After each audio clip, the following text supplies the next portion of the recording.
عمر ابن عبدالعزیز کا دور ہے، عمر ابن عبدالعزیز کا دور ہے، اور صبح عید ہونے والی ہے، چاند ہو چکا ہے، چاند ہو چکا ہے، صبح عید ہونے والی ہے۔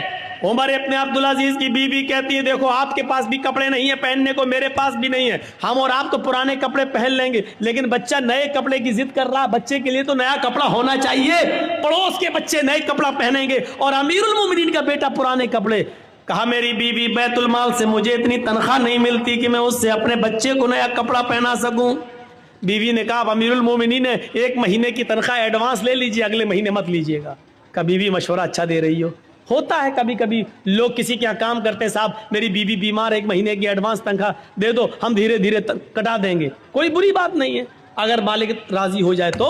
عمر ابن عبدالعزیز نے ایک لیٹر لکھا اور اپنے خادم سے کہا جاؤ بیت المال کے کیشیئر سے کہنا یہ لیٹر دے دینا، وہ تمہیں 1 مہینے کی تنخواہ ایڈوانس دے دے گا۔ امیر المومنین خوش تھے، عمر ابن عبدالعزیز کے 1 مہینے کی تنخواہ ایڈوانس، اور وہ تو میرا خادم ہے وہ تو دے ہی دے گا، جب ہم نے آرڈر دے دیا لکھ کے دے دیا تو وہ دے دے گا۔ جیسے یہ لیٹر کیشیئر کے ہاتھ میں آتا ہے، اس نے پڑھا خزانچی نے، اس میں لکھا ہے کہ کل عید ہے، میرے بچے کے پاس نئے کپڑے نہیں ہیں پہننے کے لیے، لہٰذا مجھے 1 مہینے کی تنخواہ ایڈوانس دے دو، اگلے مہینے مت دینا، اس مہینے کے اندر کاٹ لینا۔ اس خزانچی نے اس لیٹر کو پڑھنے کے بعد اندر جا کر اسی لیٹر کے پیچھے کچھ لکھ دیا، اور لکھنے کے بعد اس کو لفافے میں بند کر کے کیا جاؤ اس کو دے دینا عمر ابن عبدالعزیز کو۔ کہا انہوں نے 1 مہینے کی تنخواہ ایڈوانس منگائی، کہا میں نے اس کا جواب دے دیا ہے، اس کا جواب وہ پڑھ لیں گے، اس کے بعد آپ آنا، اگر اس کے باوجود وہ منگائیں گے تنخواہ مانگیں گے 1 مہینے کی تو میں دے دوں گا، میں نے اس میں کچھ سوال کیا ہے۔ خادم لفافہ لے کر عمر ابن عبدالعزیز کے پاس پہنچتا ہے، عمر ابن عبدالعزیز نے کہا کیا اس نے 1000 کیا اس نے 1 مہینے کی تنخواہ ایڈوانس نہیں دی؟ کہا پتہ نہیں، اس لفافے میں کچھ رکھ دیا ہے۔ لفافہ کھولا تو کیا دیکھتے ہیں کہ میرے ہی لفافے میرے ہی لیٹر کے پیچھے کچھ اور لکھا ہے، اس وہ پڑھتے ہیں، اس میں لکھا ہوا ہے عمر ابن عبدالعزیز امیر المومنین، آپ کا حکم سراخوں پر، آپ کو 1 مہینے 5 مہینے 6 مہینے آپ جتنی کہیں اتنی تنخواہ میں دینے کے لیے آزاد ہوں، میں دینے کے لیے تیار ہوں۔ امیر المومنین آپ نے لکھا ہے کہ میرے بچے کے پاس نئے کپڑے نہیں ہیں پہننے کے لیے، اس لیے مجھے 1 مہینے کی تنخواہ ایڈوانس دے دو، اگلے مہینے کاٹ لینا، لیکن آپ نے یہ نہیں لکھا اگلے مہینے تک اگر آپ زندہ نہ رہے، اگلا مہینہ شروع ہونے سے پہلے اگر آپ کا انتقال ہو گیا تو 1 مہینہ جو ایڈوانس تنخواہ آپ کے پاس جائے گی، اس تنخواہ کو واپس کون کرے گا؟ اس کا ضمانتی کون ہے؟ اس تنخواہ کو بیت المال میں جمع کون کرے گا؟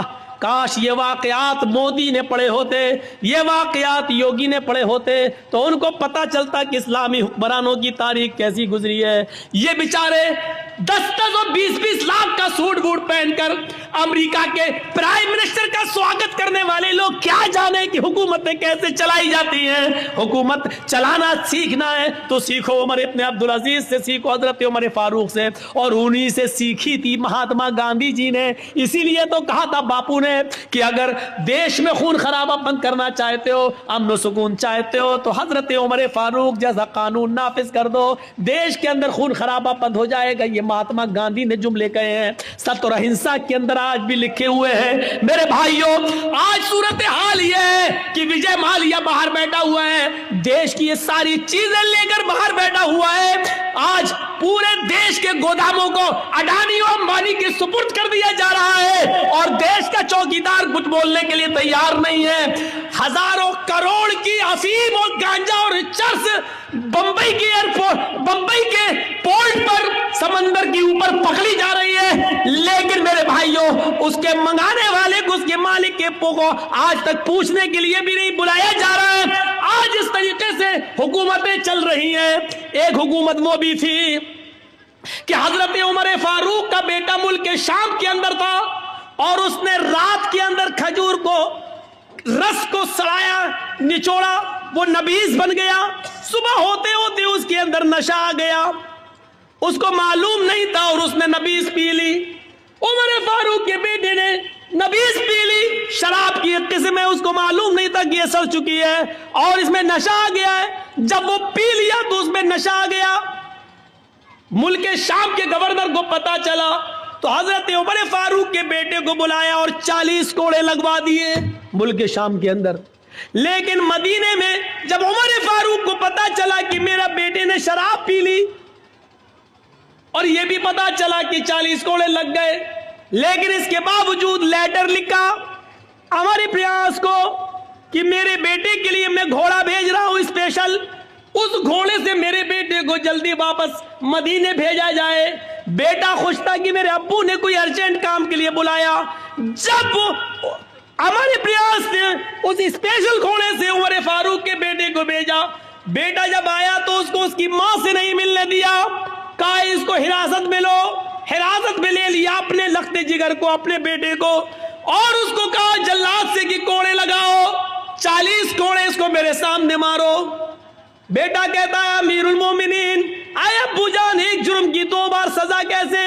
40 کوڑے کی سزا تو میں نے ملک شام میں کھا لی ہے، دھوکے سے نشے والی چیز پی لی، اس کے باوجود میں نے 40 کوڑے وہاں کھا لیے، پھر یہاں کیوں مارا جا رہا ہے؟ کہا پہلا جلاد 10 کوڑے مارے گا، اس کے بعد دوسرا مارے گا، کیونکہ 10 کے بعد وہ تھک جائے گا، پھر جتنی زور سے مار پڑنی چاہیے اتنی زور سے مار نہیں پڑے گی. 40 کوڑے دوسرے جلادوں سے پڑوایا. بیٹا کہتا رہا ابو جان ایک جرم کی ڈبل سزا، یہ بے انصافی ہے. حضرت عمر کہتے رہے بیٹے مجھے عمر ابن عاص پر بھروسہ نہیں ہے.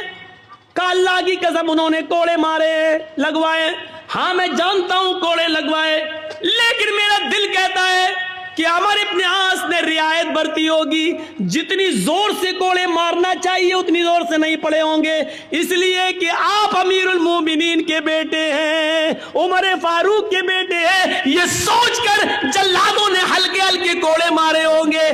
آج اصلی کوڑے اب پڑیں گے تمہارے اوپر. جب اپنوں کو سزا دینے کا رواج تھا تو جرائم بند تھے، جب اپنوں کو بچایا جاتا ہے تو جرائم کا انبار لگتا ہے اور جرائم پیدا ہوتے ہیں. سیکھو حکومت ایسے چلتی ہیں. آئے عمر ابن عبدالعزیز آپ کو اگر 1 مہینے کی تنخواہ دے دوں ایڈوانس، اگلے مہینے اگر آپ زندہ نہیں رہے انتقال ہو گیا تو 1 مہینے کی یہ تنخواہ واپس کون کرے گا؟ حضرت عمر ابن عبدالعزیز رونے لگے اور اپنی بیوی سے کہنے لگے بیوی جس امیر المومنین کا کیشیئر اتنا زیادہ امانت دار ہو، اتنا زیادہ اللہ سے ڈرنے والا ہو کہ وہ اپنے امیر کو بھی اپنے حاکم کو بھی سوال کر رہا ہو، تو مجھے امید ہے کہ انشاءاللہ 1 درم کی بے ایمانی نہیں ہوگی. میرا بچہ کل پرانے کپڑے ہی پہنے گا. 1 مہینے کی تنخواہ میں ایڈوانس نہیں لیں گے، کیونکہ ہمیں یہ معلوم نہیں ہے کہ اگلے مہینے ہم زندہ رہیں گے بھی یا نہیں رہیں گے. میرے بھائیوں یہ واقعات ہمیں جھنجھوڑ دیتے ہیں.